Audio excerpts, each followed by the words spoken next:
Purdue started the match with a double by Scott Savage and Mike Tripp.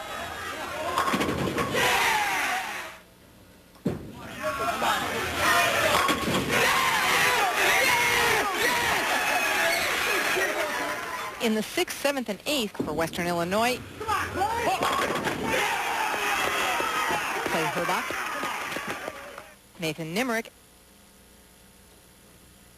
Come on, Nick! Yeah, baby! Yeah, baby! Who wants it? Yeah!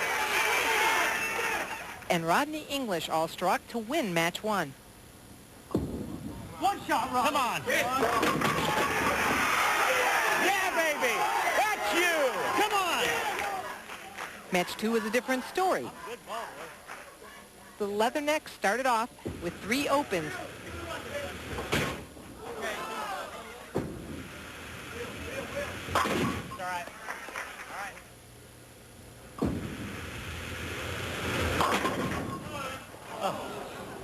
While the Boilermakers struck in 4 of the first 5 frames.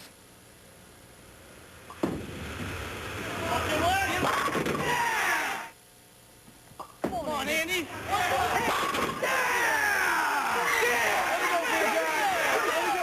Purdue is the easy winner for the tie and will return with the championship match after a look and a listen to the teams finishing 5th through 8th.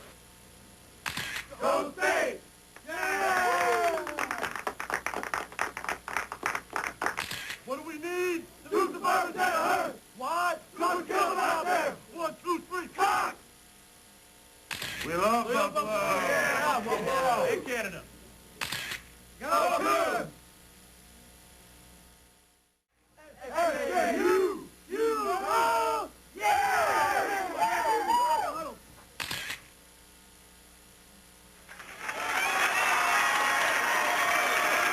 It's championship match time between Western Illinois and Purdue. Yes, we're 1 apiece. The right lane seems to be the lane that you can win on. Western Illinois losing that last match, 155 to Purdue's 224.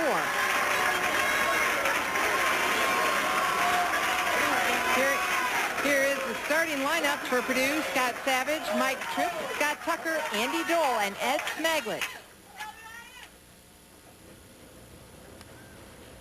Purdue starting this match on the left lane. And Chris, what are they going to do? It's definitely been tough for the 2. At this point, there's no spot for the head pin that they've been able to get back from it. Scott has had it figured out from the very beginning. He's 3 for 3 on that lane, and he's the only one that's made any kind of damage, done any damage on that lane. If there's somehow he can communicate to his team how to replicate what he's doing, Well, they have a chance. Yeah, they should be able to do that. Western Illinois' lineup: Clay Herbach, Nathan Nimerick, Rodney English, Shane Keepover, Derek Stapp, and not a good pitch out there. An early pitch out. Yeah, I'd say they should be able to communicate, but as a team that bowls together all the time, Chris, you learn how your game compares to the other team members, right, and how you can adjust according to them. Absolutely, and they do have a lot of different styles on the team, so it would be hard for all 5 of them, but if they can get 3 of them together, obviously the scores are not real big. They'll have a chance to win if they get three striking at the same time. Once again, the 1-2-7, and the only time that's an easy spare is when you can't leave it. But they made it look easy, and Chris, we're talking about communication here. When you bowled in college, did your teams communicate a lot? Oh, absolutely. That's a hallmark of the Wichita State programs, is lots of talking to the point of slow bowling almost, but we always communicated very well, and it was absolutely a strength of what we produced year after year. Mike Tripp looking for the early double. That was close. It was very close. And it looks like they got a chance to put a 1-2 punch together on that lane now.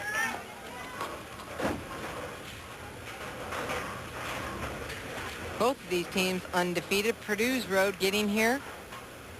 There's the teams they defeated: San Jose State, Morehead State, Washington State, and St. John's in the finals to get here.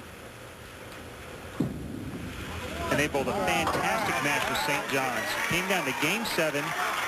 They both had 182 left, and Michael Fagan, the star for the St. John's team, needed the second hit in the 10th and left a rip 7.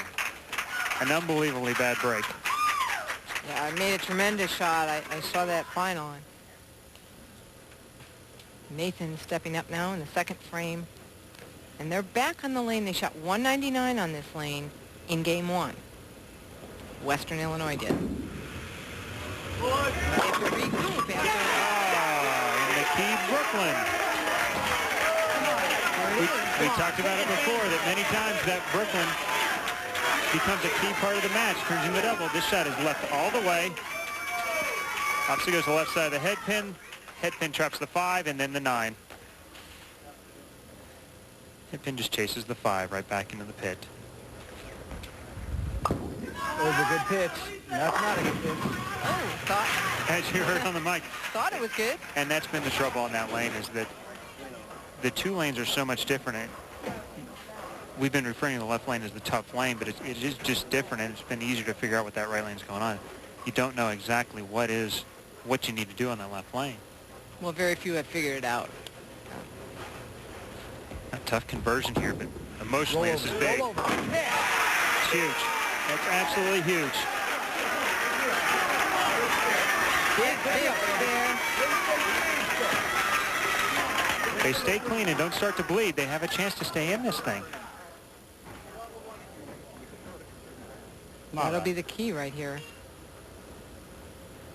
Until they can figure it out. You know, Western Illinois, you know, Derek figured it out. He just didn't figure out how to carry, but he figured out the line to the pocket on lane 41.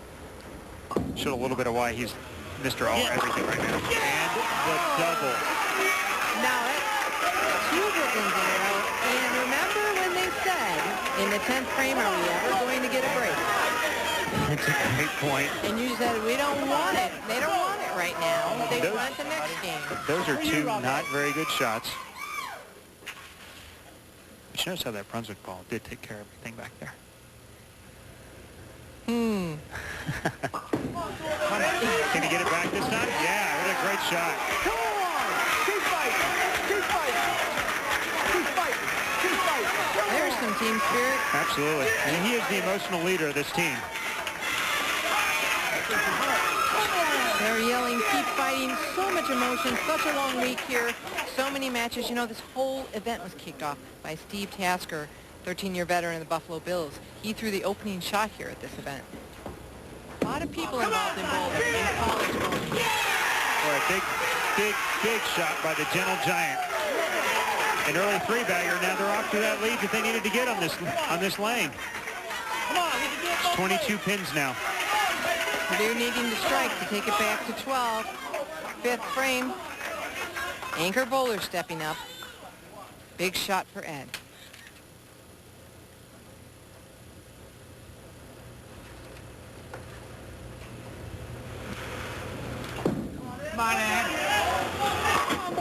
Fantastic shot. They figured out something finally on this left lane, and they're going to give Western Illinois all they want from here on.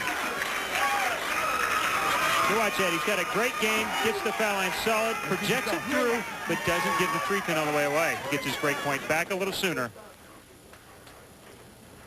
Look how steady his head is. No emotion, steady. Great shot.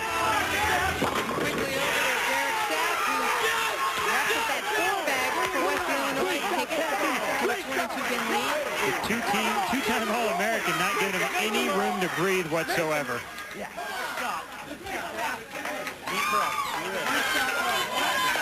One shot. Well, Purdue, all of their athletes, basically, Scott Savage has done quite a bit individually, but most of them not a lot individually, but very, very successful here as a team. They are the epitome of a team. They float their lineup around a lot. It doesn't matter who bowls anchor for them. They acknowledge that Ed is probably their strongest player, but even he is not set on, well, I'm the leader of this team. It's very much a group effort, and that's why they're here. And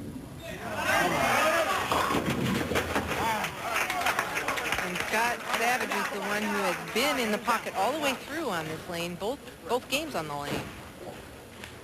That could spell a lot of trouble for Purdue. He's been the rock so far, and he let one get away there.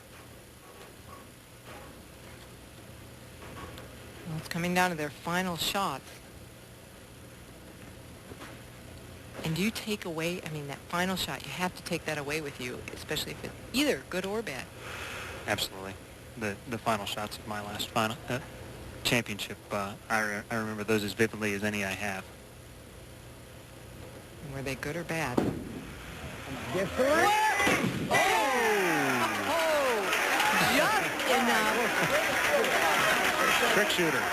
And it's Sperry is a trick on this condition.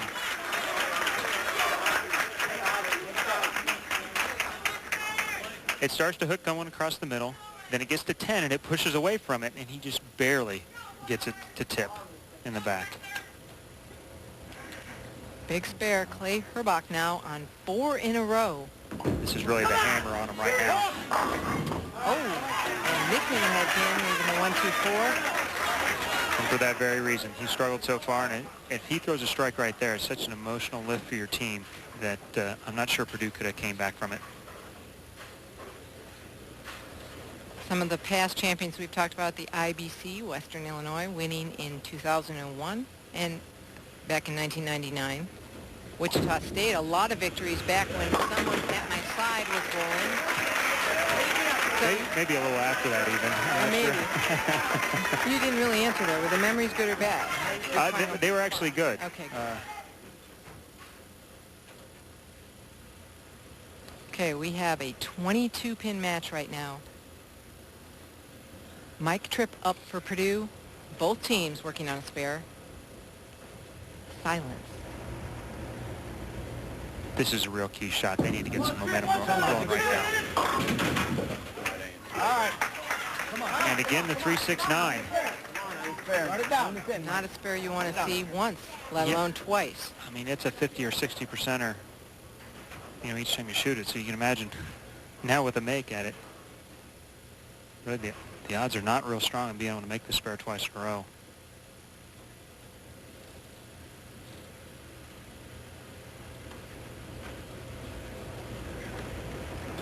This is the most quiet it's been, and that's why you're not an odds maker. That's right.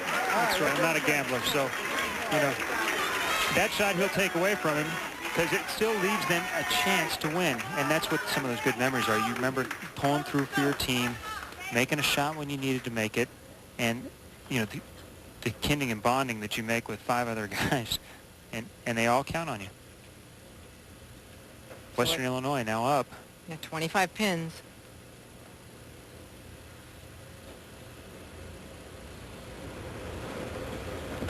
Nathan struck his last time up. All right. Boy, the silence is deafening sometimes. There's been so much noise here, and now it's so silent. I think the tension is built up to a point to where everybody is getting literally afraid to let it go right now. Nobody wants to breathe. The 3-6, which the Western Illinois team shoots spares very technically correct and shouldn't be a problem, but it is the national championship.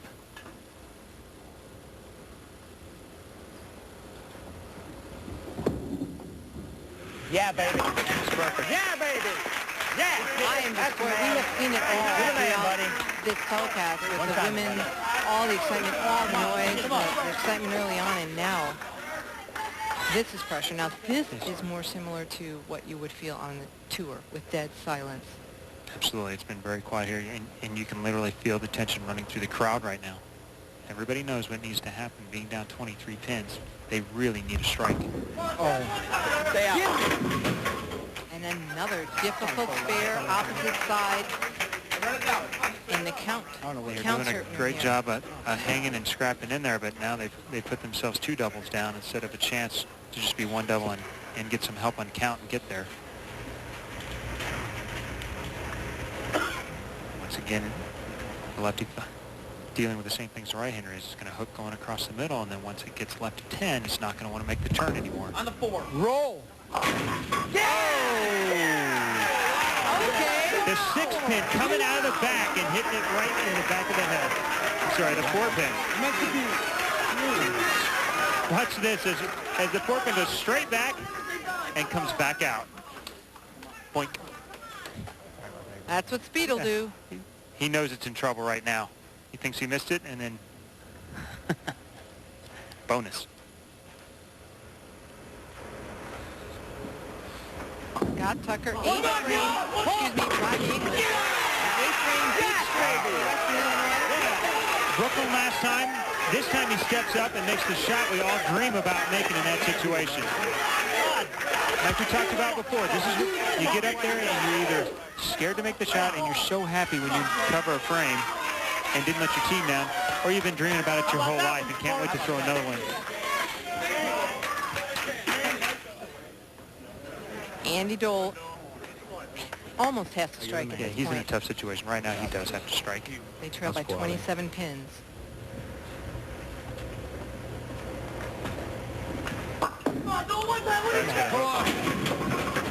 Make it back.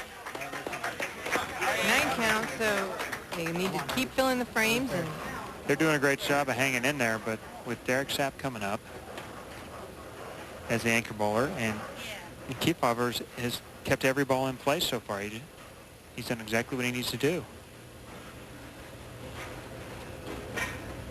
207 is a possible max score with Western Illinois going at a 225 pace. They're going to need a lot of help here. All right, yeah, basically one mark in the 9th or 10th for Western Illinois will wrap up this championship for yet another year.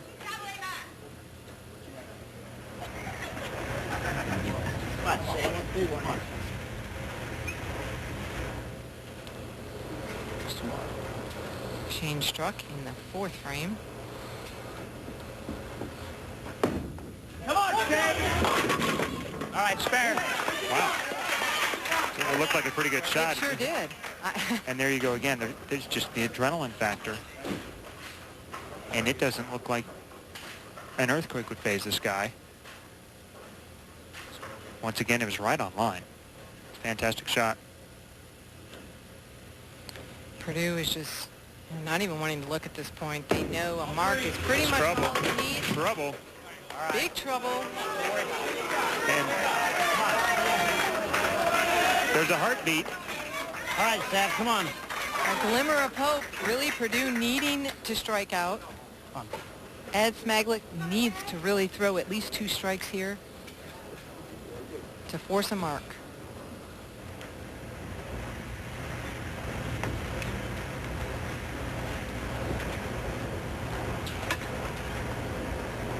Situation he may have thought of his whole life. Come on, ball. Not today. Not happening. 310.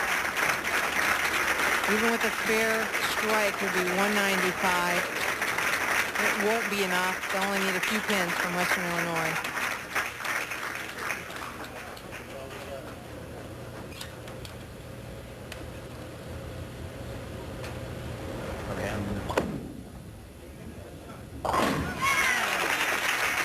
Another good spare. These guys scrapped and they hung in there and they did everything you could ask for them because they left all the garbage. They did a 6 count, 2 7 counts, 2 8 count splits, all converted. That's about all you can ask for, really. And they managed to pull together a double too, but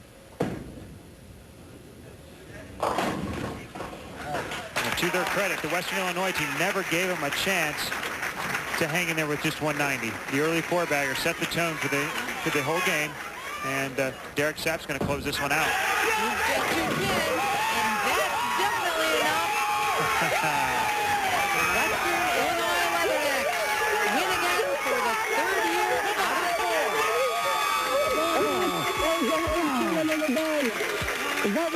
We'll be back to give them their awards. Please stay with us. All right, buddy. Come on.